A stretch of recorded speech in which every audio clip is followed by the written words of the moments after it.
The hours dragged by painfully slow, and soon, the first rays of dawn found the shadowed confines of the forest spring. Guinevere remained submerged, her body slightly less wooden. Garrett ran his fingers across her cheek, feeling the softness of her flesh return.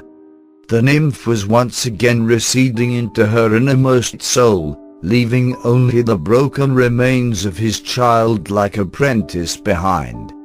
"She's resting," the strange old man commented, sensing the thief's uncertainty to her change in form. "As she should. A few precious moments more, and she would have surely perished." Garrett glanced over his shoulder at the pagan, making sure to keep his head level with that of the pool. The last thing he wanted to do right now was engage this creature in conversation. "You are a strange human." The elder's vivid eyes glistened like gemstones, grabbing Garrett's attention. "Tell me, outsider, why does she trust you? What have you done for her?" The thief scoffed, staring down at the slumbering girl below, her red locks drifting upon the crystalline blue waters. "Apparently more than I realize," he replied, his mind lost.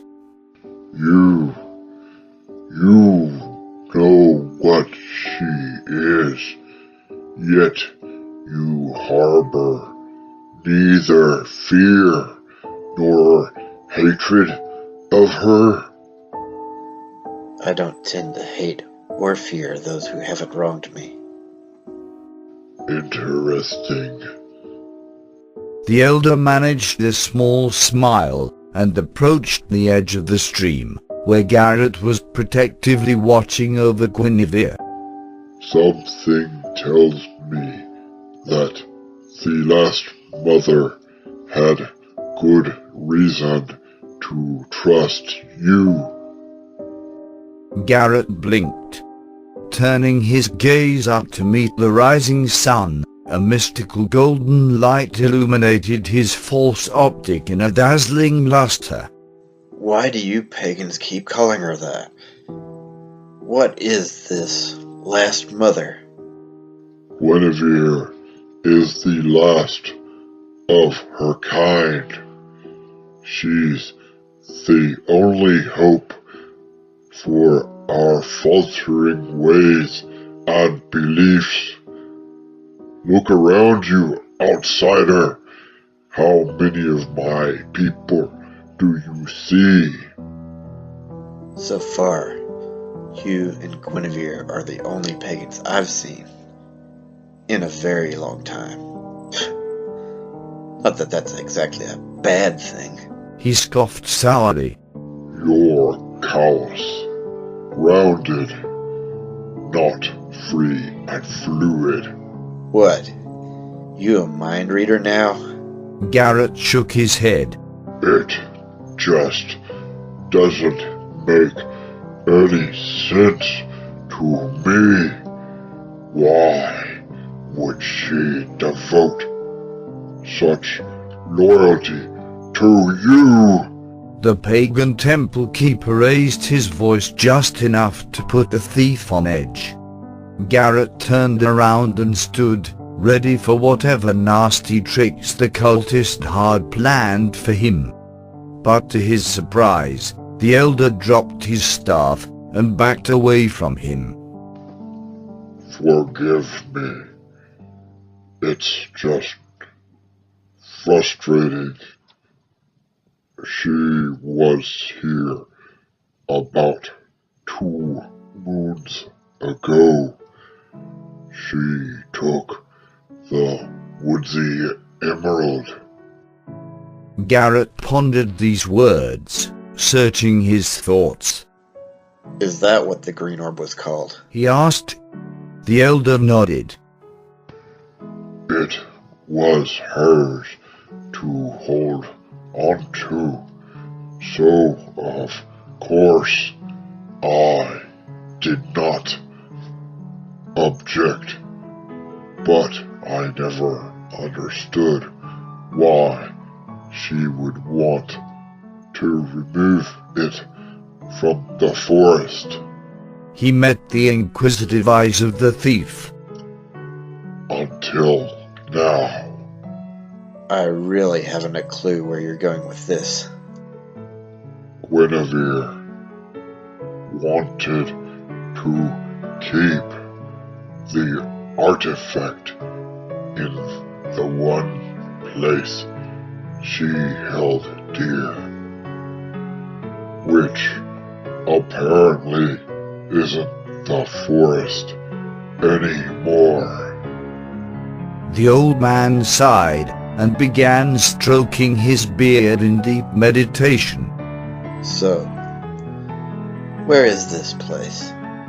His question seemed to surprise the temple keeper. Isn't it obvious? No. It is with you. Garrett's face paled. He looked down at the damaged nymph in the pool. How could he have been so dense? Was he really so set in his ways that he had somehow overlooked the precious sacrifice she had been making for him? The thief shuffled his feet through the overgrown blades of grass. Yes, he was. All she had done for him, the endless loyalty she had sworn, the blood she had shed and the suffering she had endured. He had overlooked it all. This orb. What's so important about it? Will it save her now? Garrett demanded. The temple keeper nodded. If it is brought to her aid, and a blood sacrifice performed in the honor of the old gods, then the last mother shall be restored to her former glory, and then some. The pagan looked up and opened his eyes. Garrett was gone. An icy breeze raked across Garrett's face as he darted out of the pagan wood. A small white fox curiously popped her head out from her winter burrow and looked at the strange human who was within her elm. A bluebird sang high-pitched notes in the pine tree overhead, and in the distance, the thief could hear the wild, untamed music of wolves howling. The entire world seemed to be urging him forward, demanding for him to succeed in his objective. The fate of the last mother now lay in his hands. The inside of the clock tower was particularly musty that morning. Garrett began searching every possible hiding spot for Guinevere's orb. He knew that it was there. Even if he had told her it was junk, she had known better all along. She would have never just left it behind. The thief smirked. He knew his rebellious pupil all too well. She must have hid it. Pilfer emerged from the corner of the compact room, stretching his back. Garrett hardly noticed as the kitten sniffed at his boots, heavy with scents of the outdoors. The thief halted his search and pressed a befuddled finger to his lips. He was the master at this. There wasn't a soul on this earth that could hide their treasures from him. Not even a wily forest nymph. If I were going to hide an ancient relic, where would it be? He smiled. suddenly remembering where Guinevere had resided for the past 2 months. She respected him, and as such, the girl had never strayed far from her designated spot at the bend in the stairway. That narrowed his search considerably. Garrett slowly paced around the area, listening carefully for any loose places in the floor. At last, his left foot came down with a low creak. His face was bathed in conquest as he knelt down and jimmied out the plank.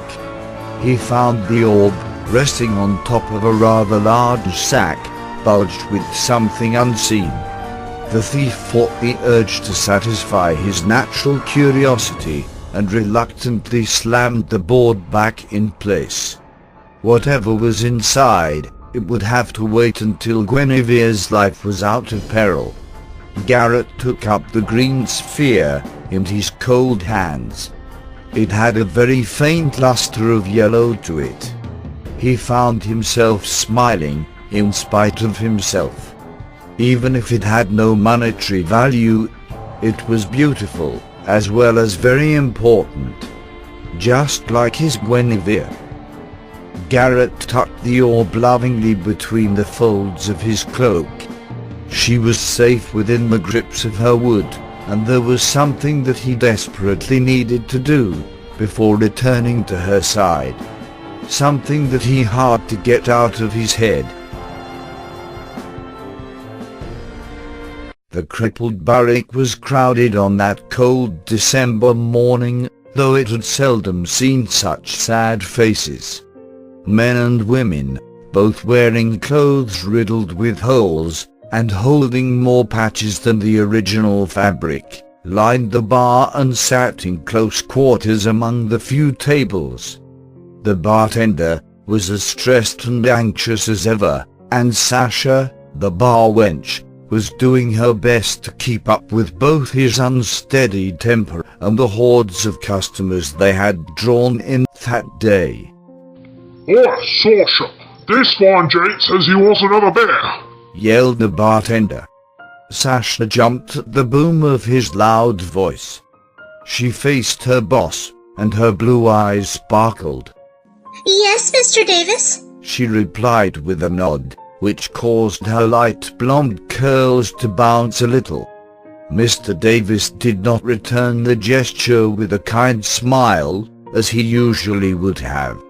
Winter always made him a tense man. The bitter air was hard on his arthritis, and there was always so much to do, for so little pay. As with most of the jobs to be found in the city, more than half of all his profits went directly to the Baron. Perhaps this was why so many of his customers were downtrodden this time of year. Spring and summer were full of life, and there was that beckoning warmth of the sun as it filtered down through the noxious smoke clouds of the factories. Fall had its benefits too, although it rained more then, and the sudden gusts of icy wind let everyone know that winter was fast approaching. But there was something about winter that made every poor man in Stone Mart unmistakably melancholy. Maybe it was the dark grey skies overhead, already so filled with smog that one couldn't help but feel depressed. During winter, some days it was so dark that it was nearly impossible to distinguish the sky from the pollution.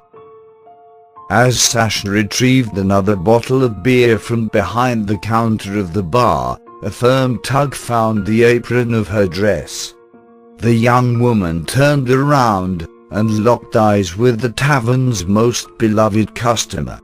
"Excuse me, sweetheart, but would you mind getting me another pint?"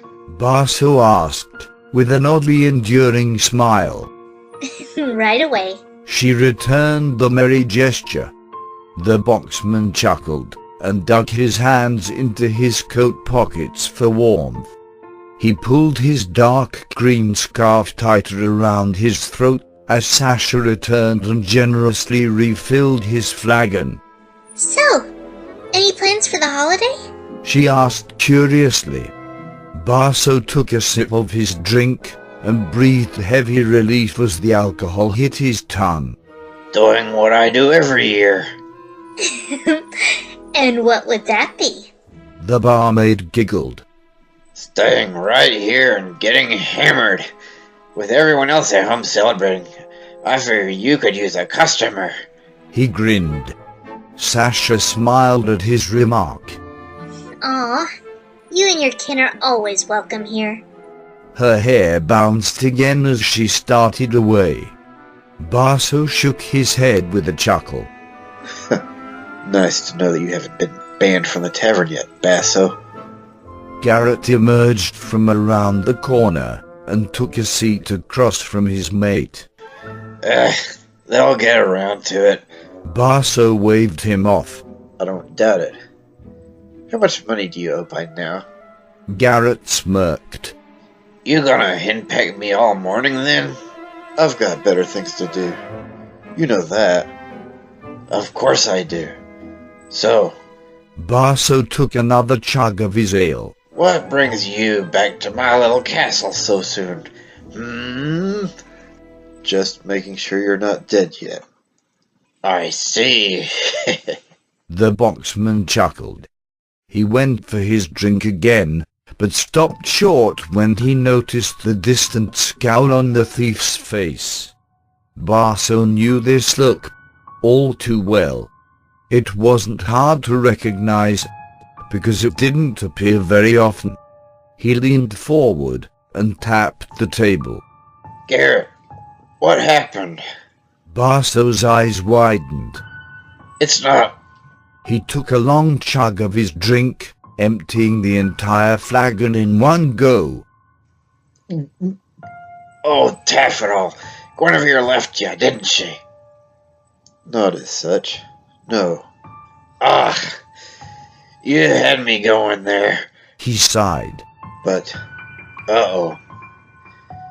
I don't like that but. The boxman raised an eyebrow, his voice slightly slurred. Basso, Garrett lowered his voice. I found out something about her. I really need to get this off my chest. Go on. His mate encouraged. Do you recall the time I was with that forest nymph all those years ago? Yeah. Not that I ever believed you, but yeah, whatever. Guinevere. Well, she's half forest nymph. So? Why are you telling me this? Garrett took a deep breath and exhaled a stream of hot air. I think I might be her father, Basso. The boxman shook his head, mid-drink. No, Garrett. Gwynnie looks nothing like you. Besides, you weren't the only one to bid Vic... What's her name? The thief's eyes flew open. Basso, what are you talking about? He asked, slightly worried. I had a go at her myself. What? Well, yeah, sure. I've been with lots and lots and lots of forest nymphs. That's why it never works out between me and the missus. He grinned stupidly. Garrett pressed his palm up over his forehead and sighed. Basso, you're drunk again, aren't you? Well, of course I am. Why else would I be telling you all this? He slurred, raising his glass for the bar wench. But then again, I might be mistaken. Any gal can look like a forest nymph once you're drunk enough. I know that this is supposed to help, Basso, but it's not. Well, excuse me. I did what I could. If it ain't good enough for you, then... The boxman keeled over, falling out of the wooden booth in a drunken heap. Basso, how many drinks have you had, man? It's not even noon yet. Garrett's ears pricked at the familiar voice. He looked up to see a middle-aged woman with grey highlights in her chocolate-brown wavy hair. It was Basso's younger sister, Sophie. Garrett felt his lips uncontrollably contort into a small grin. The years had been kind to her. It's been a while, Sophie. He addressed her. The woman nearly shrieked at the sight of Garrett, for she hadn't seen him huddled in the dark corner of the booth. Garrett? What are you doing back here? Why haven't you left the city yet? The thief was perplexed by this rather odd reply. He spun around to face her, and stood. What do you mean? Why would I leave? Sophie began to back away from him. You don't know, do you? I mean, I know you were there, but... Sophie, what are you talking about? Garrett, the thief-taker general has been murdered. You're their #1 suspect. She whispered, deep concern written in her blue eyes. Garrett's body tensed. He was lost in thought with how crazy this day had truly been. Within 24 hours, he had broken his mate out of the Baron's keep, been captured and tortured, been rescued by the last forest nymph on Earth whose life now hung in the balance, and, just now, he had discovered that he had been accused of the murder of one of the most prominent figures in the city. He sighed as he eyed Basso's sister again. If he told her, would she even believe him? What happened, Garrett? I know you didn't do it. It's not in your nature to kill people, especially in such a gory manner. They said that he was practically ripped apart. Sophie continued. The thief shuddered as his old flame took a seat beside him. She stared intently into his eyes. I don't really think. Please, for old time's sake. She grinned mischievously. You broke my heart. You at least owe me that much. Garrett huffed, and began to trace the lettering on a faded coaster. It's a long story. The charming barmaid smiled, her eyes full of wisdom and life. I've got nothing better to do.